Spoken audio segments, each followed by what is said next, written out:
Méditation du 11 septembre, il est seulement question de se compléter. Vous devez vous revêtir d'affectueuse bonté, de bienveillance, d'humilité, de douceur et de patience. Supportez-vous les uns les autres, et si l'un de vous a une raison de se plaindre d'un autre, pardonnez-vous réciproquement. Colossiens 3, les versets 12 à 13, dans la version Bible en français courant. Quand l'homme et la femme sont sortis de l'intelligence de Dieu, transformés en deux êtres humains parfaits, ils avaient en eux des éclats de la nature divine. Tous deux étaient ses enfants bien-aimés, ce qui les rendait égaux aux yeux du Créateur. Ce concept d'égalité devait aussi imprégner leur relation. Autrement dit, leur cohabitation devait avoir pour fondement l'acceptation mutuelle du fait de leur condition d'enfants de Dieu. L'intention était de garantir le bonheur de l'homme et de la femme. Mais il y avait en cette égalité des aspects physiques, émotionnels, spirituels et intellectuels qui apposaient sur l'homme et la femme deux sceaux cependant différents et particuliers. Nous pourrions dire que l'homme et la femme sont égaux parce qu'ils sont tous deux des enfants de Dieu, créés à sa ressemblance, mais chacun a sa nature propre et distinctive qui le rend différent de l'autre. Comprendre cela et l'accepter fait que les hommes et les femmes peuvent agir sur leur entourage librement avec originalité et créativité. Dieu ne nous a pas créés différents et ne nous a pas en plus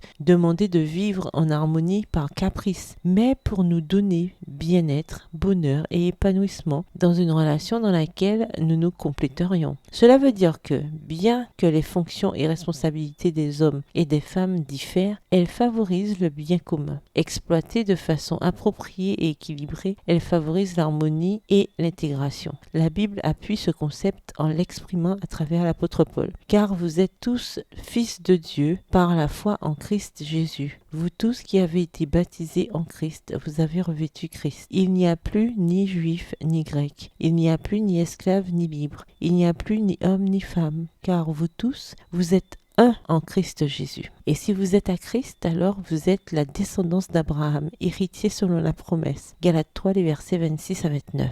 La complémentarité rend la communion, la cohabitation, l'entente et l'accord possible, même dans les différences d'opinion. Quand le Christ règne dans un cœur, on peut vivre en paix et en parfaite harmonie avec l'autre. La priorité doit donc toujours et chaque jour être la recherche du Christ dans la lecture des Saintes Écritures et la prière. Ce sont les outils qui nous donneront une vision équilibrée des relations interpersonnelles entre hommes et femmes. Bonne journée, que l'Éternel vous bénisse.